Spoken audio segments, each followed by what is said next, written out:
Bismillahirrahmanirrahim. Assalamualaikum warahmatullahi wabarakatuh. Hai, berjumpa lagi dengan saya Bayu Dwi Cahyono di UBDC Channel.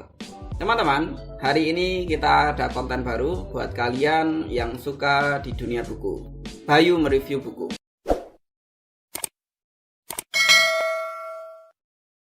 Buku apa yang akan kita review hari ini?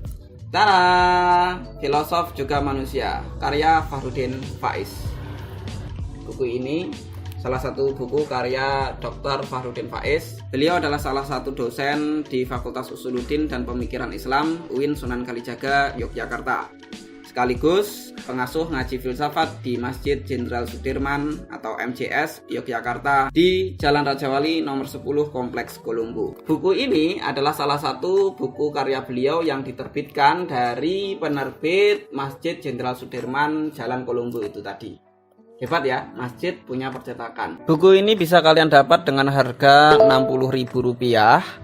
Kalau kalian beli di Shopee atau Bukalapak atau Tokopedia, sudah banyak sekali toko buku online yang menjualnya. Tapi tadi aku cek di Shopee, ada yang jual Rp20.000, ada yang jual Rp80.000, antara Rp20 sampai Rp80.000. Saya anjurkan buat teman-teman beli yang asli, jangan beli yang KW ya. Dan mari kita support para penulis agar mereka selalu berkarya dengan membeli buku-buku yang asli.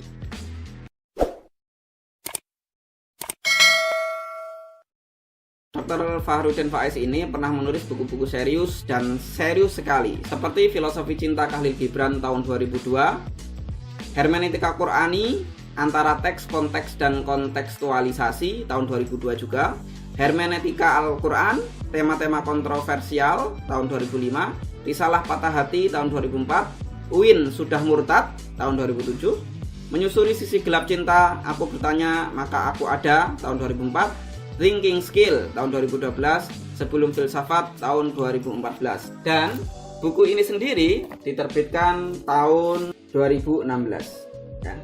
Ini adalah cetakan pertama Mei 2016. Jadi covernya seperti ini, backgroundnya putih dengan ada ornamen-ornamen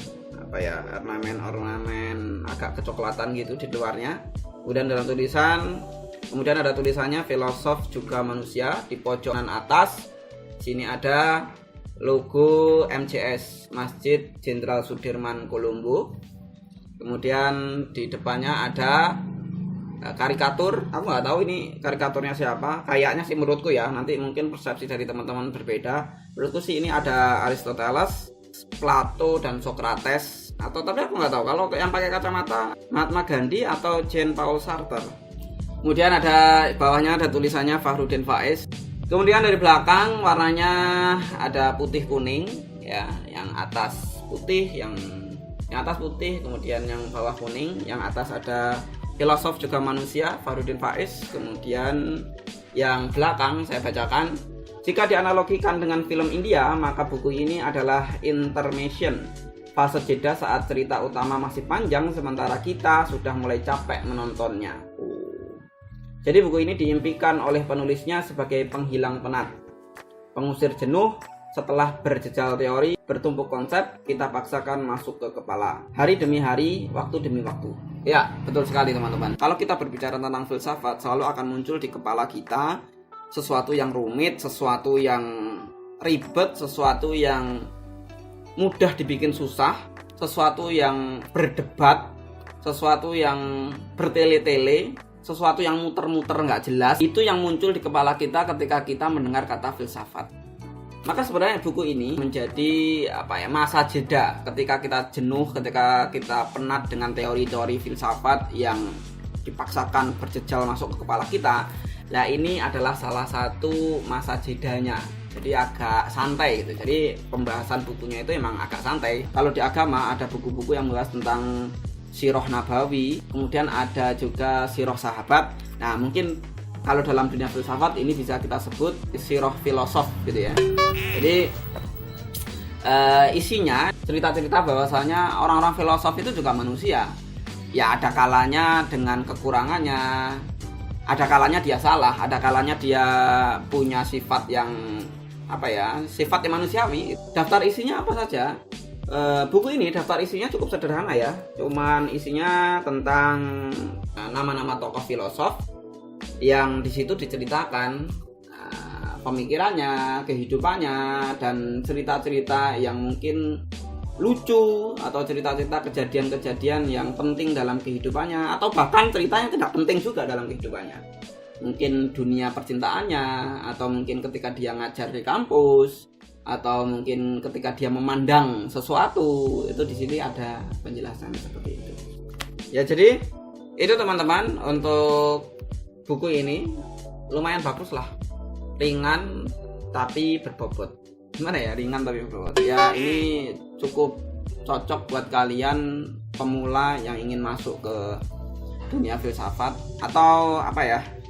Atau mungkin juga buat kalian yang sudah lama di dunia filsafat, mungkin belum membaca buku ini, saya rekomendasikan untuk baca. Ini bagus sekali, sekedar untuk refreshing ketika kita sudah penat memikirkan teori-teori tentang filsafat dan bla bla bla bla bla yang ruwet-ruwet seperti itu. Ini cukup menjadi hiburan buat kita. Bahasanya filosof itu juga manusia, mereka banyak melakukan perbuatan-perbuatan yang manusiawi juga.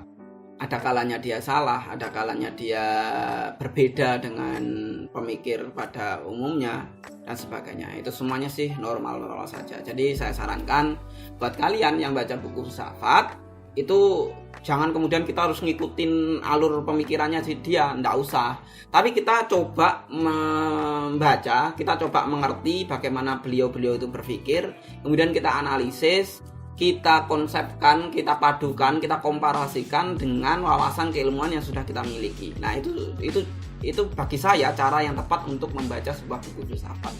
Tidak kemudian kita terus mengikuti dan menganggap kebenaran mutlak apa yang dipikirkan oleh mereka. Oh, tidak, tapi ya kita punya bekal sebelumnya, kita punya wawasan sebelumnya, maka kita komparasikan, maka kita sandingkan dengan wawasan yang sudah kita miliki. Kalau kita adalah orang yang beragama, kita sandingkan dengan konsep yang ada di agama kita masing-masing. Kalau saya Islam, gitu, kalau kalian teman-teman Islam, ya disandingkan dengan Al-Quran, hadis, dan sebagainya. Seperti itu. Mungkin itu untuk review buku kita kali ini. Mudah-mudahan kalian suka. Kalau kalian suka, jangan lupa klik tombol subscribe dan like-nya supaya aku lebih semangat lagi untuk membuat konten-konten semacam ini. Untuk berdiskusi lebih lanjut, teman-teman bisa menuliskan di kolom komentar apa yang kurang, apa yang perlu ditambahkan, dan sebagainya. Insya Allah nanti ke depan kita akan membuat review buku lagi lainnya. Ya, kalau kalian ada request, tulis di kolom komentar juga. Sampai jumpa lain waktu. Terima kasih. Assalamualaikum warahmatullahi wabarakatuh.